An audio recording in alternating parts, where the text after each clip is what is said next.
Once again, it's a homily in two parts. I seem to be doing that a lot lately, and hopefully we'll be able to end this soon and just have homily. But first there'll be the homily and then some announcements. In the gospel today, we have a very human situation. It could happen to any single one of us, and maybe even has to some of us along the way. Here Jesus is walking with his disciples, and the Gospel of Mark says he didn't want anyone to know where he was.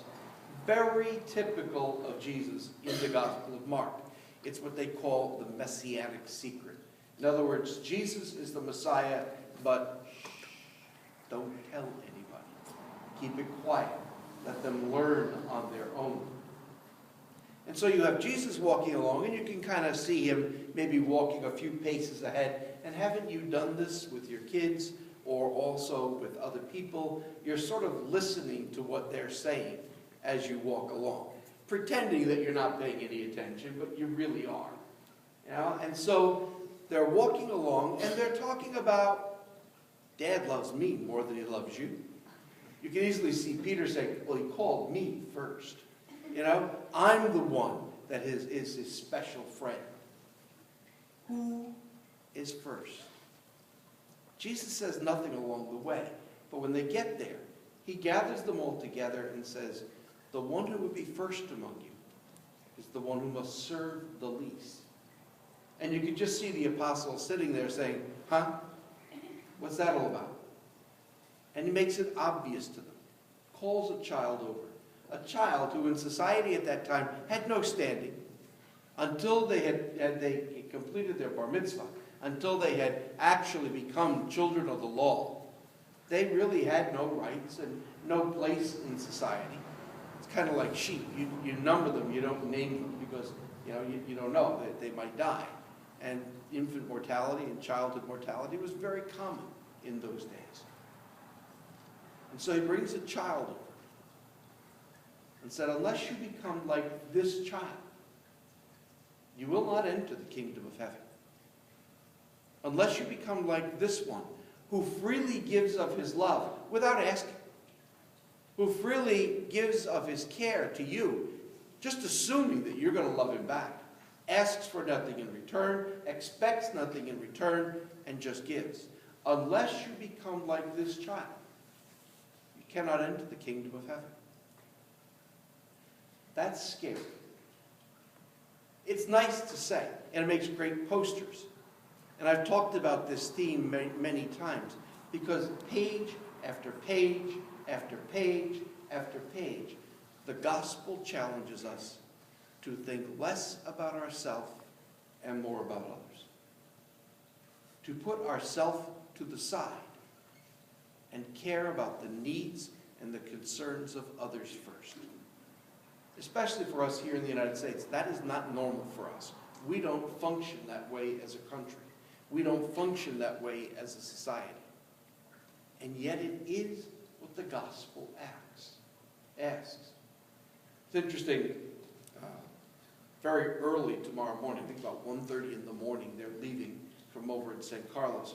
But the group from our diocese that's going out east to celebrate the canonization of Junipero Serra, they'll be gathering, they'll fly out, I think they're leaving, their flight is like 7 o'clock in the morning out of San Francisco.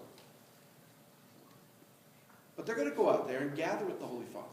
And the thing that I like most about Francis is that as a great intellectual, and he is a great intellectual, now on the par of Benedict and all the others, but he's also a great pastor. And that's the part that he operates out of. That this is what it looks like when the rubber hits the road.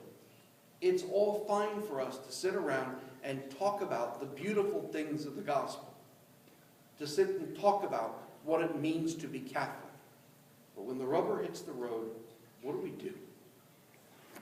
This last night, we finished the new tile work that's in front of the church. We kind of have a new front porch.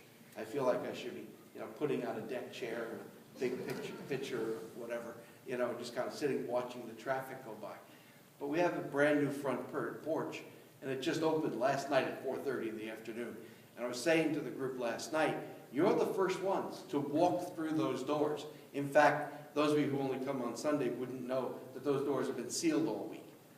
And so it's kind of like being in Rome, the Holy Year, when the Pope stands in front of the Holy Year doors, which are normally sealed closed, and he'll symbolically break the seal, and the clay will crumble down, and the doors will be open, and everybody walks through. The doors are a reminder, a symbolic gesture of us entering into the experience of the Holy Year. Begins on December the 8th. Sounds like a long way away. But today is the 25th Sunday in Ordinary Time. There are only 34 Sundays in Ordinary Time. So that means 8-9 weeks from now, we begin singing O Come, Emmanuel, and we begin getting ready for Christmas. So 1 week after that, 1 week after we begin singing O Come, Emmanuel, we come to the beginning of the Holy Year of Mercy, December the 8th. So it's not that long away. It's not that far away. And in speaking with a group of young students earlier this week, I offered them a challenge. What will the year of mercy look like for you? When the rubber hits the road, when it comes down to brass tacks for us, what will mercy look like in our life? How will we be more merciful? What will we do? Not what books are we going to study or what are the things we're going to talk about. What will we do? Not just for 1 year, but for a lifetime. So that we become a more merciful church. So that we become a more merciful parish. So that we become more merciful people. It's not always easy. Because in order for me to be merciful, I have to think of the other before myself. If you would enter into the kingdom of heaven, become like this child. Think less of myself and more of others. I don't know about you, but it's a very big challenge for me because I'm not good at it. So I would ask us to think about, what will we do? And how will December the 8th mark a different beginning for us? I don't know what we're going to be doing here in our diocese. We've begun to put out things now, but symbolically there'll be churches around the world whose doors will be opened on December the 8th, and you walk through those doors as a symbolic beginning of the year of mercy. So whether you happen to go to Rome, or whether you're over at our cathedral, or any other place where you might be, walking through those doors should just be walking through the doors of our house. That our house should be a place of mercy and hospitality. Walking through the doors of our offices. That our workplace should be a place of mercy and compassion. Walking through the doors of our heart. So that each of us becomes more merciful people. And what will that look like for us? Unless we become like this little child, we cannot enter the kingdom.